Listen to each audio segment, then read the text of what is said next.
Hello guys, welcome back to another vlog. I hope सबैजना सन्चै आरामै हुनुहुन्छ होला। नेपाली स्टुडेन्टहरूले चाहिँ जापानमा चाहिँ के कस्तो टप च्यालेन्जहरू छन्, के छन् त चुनौतीहरू, त्यो कुराहरूको बारेमा चाहिँ म तपाईँहरूलाई आज डिस्कस गर्न गएको छु।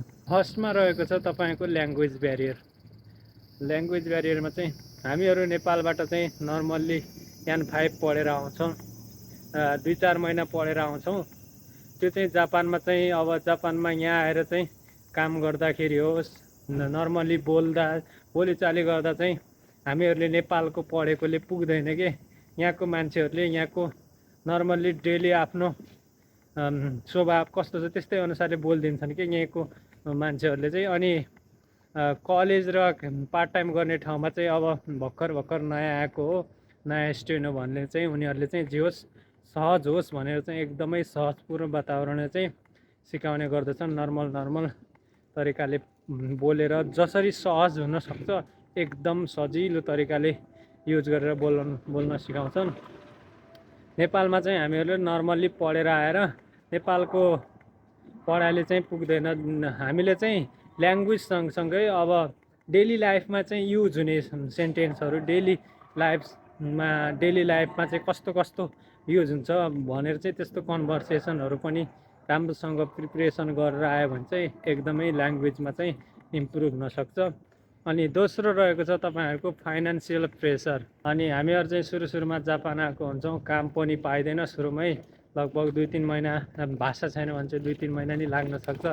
अनि पैसा पनि हुँदैन, पैसा नभएपछि यहाँ चाहिँ सर्भाइभल गर्न एकदमै गाह्रो हुन्छ। टोकियो, ओसाका, नागोया यस्तो टप सिटीहरूमा चाहिँ खर्च एकदमै लास्टै धेरै हुन्छ। त्यसले गर्दा हामीहरूले चाहिँ फाइनेन्सियल्ली एकदमै प्रब्लम हुन्छ। अनि कलेजको फीहरूदेखि लिएर होस्टेलको फी पनि लगभग 5-6 महिनाको तिरेर हुन्छौँ, कलेज फी 1 वर्षको तिरेर हुन्छौँ। अनि त्यसपछि चाहिँ 4-5 महिना भएपछि अनि होस्टेलको फी पनि तिर्नु पर्यो, त्यसपछि कलेज फी पनि तिर्नु पर्यो, एकदमै गाह्रो हुन्छ। यसले गर्दा फाइनेन्सियल पनि एकदमै गाह्रो हुन्छ। अनि एउटा काम गरेर मात्र पनि यहाँ चाहिँ डेली लाइफ सर्भाइभल हुन एकदमै गाह्रो हुन्छ। एउटा कामले चाहिँ यहाँ आफूलाई र कलेज यताउता गर्न मात्रै हुन्छ। नेपाल पठाउनु त अन्तको कुरा हो, आफ्नो डेली लाइफ सर्भाइभल गर्न नि एउटा कामले लास्टै गाह्रो भइरहेको हुन्छ। तेस्रोमा रहेको छ साथीहरू होम सिकनेस। सुरुमा चाहिँ अब आफ्नो कन्ट्री, आफ्नो घर परिवार छोडेर आएपछि अफकोर्स एक्लै बस्दाखेरि चाहिँ अब आफूलाई नराम्रो लाग्ने, साथीहरूको याद आउने, घर परिवारको याद आउने त्यस्तो सिचुएसन पनि हुनसक्छ। तपाईँहरूलाई केही समय चाहिँ अब एक्लो बस्न चाहिँ बानी पर्न टाइम लाग्छ। अनि बिस्तारै त्यो टाइम लागेर अनि तपाईँहरू त्यस्तैमा घुलमिल हुनुहुन्छ। यसका लागि चाहिँ तपाईँहरूले घर परिवारहरूसँग राम्रोसँग कल गर्ने, साथीभाइहरूसँग बोल्ने यताउता, अनि यहाँ चाहिँ कलेजमा भएको साथीहरूसँग राम्रोसँग बोल्ने, साथीहरू बनाउने, एक्लो नबस्ने के अरू कन्ट्रीको पनि साथीहरू हुन्छन् उनीहरूसँग नि बोल्न खोज्ने, साथीहरू बनाउने, त्यस्तो गर्नुपर्दछ। अनि कतै घुम्न जाने, त्यत्तिकै रुममा बसेर पनि हुँदैन।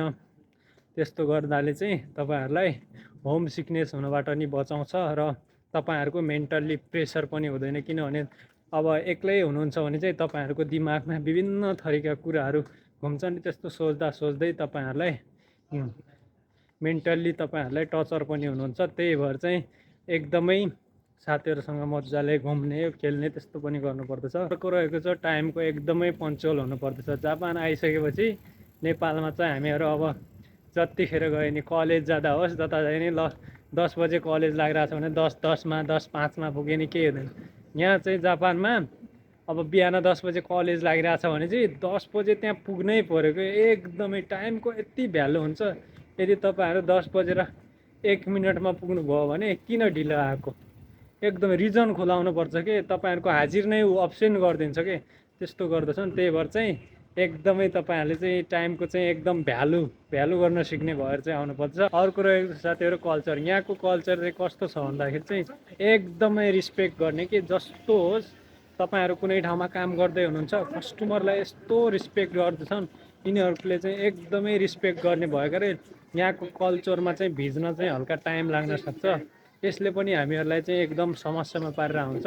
हामीहरूको बानी त त्यस्तै हो, नेपालीहरू त्यस्तो धेरै गर्दैनन्। त्यही भएर चाहिँ यहाँको चाहिँ एकदमै कल्चरल के राष्ट्रिय कल्चरमा चाहिँ अब रिस्पेक्ट गर्ने ठाउँमा अब आइसा चोरदेखि त्यो ग्रिटिङहरू एकदमै गर्ने के यहाँको कल्चर चाहिँ एकदमै डिफ्रेन्ट छ कि अरू कन्ट्रीको तुलनामा चाहिँ जापानिजहरू यस्तो कल्चरमा चाहिँ एकदमै स्ट्रिक्ट छन् कि त्यही भएर चाहिँ हामीहरूले चाहिँ यहाँको कल्चरमा भिज्न नि एकदमै टाइम लाग्न सक्छ। बिस्तारै सबै कुरा हुन्छ। हस् त हजुरलाई यो भिडियो चाहिँ कस्तो लाग्यो, यदि राम्रो लाग्यो भने चाहिँ सुझाव सल्लाह प्रतिक्रिया यति गर्नु होला। हस् त, धन्यवाद, बाई बाई।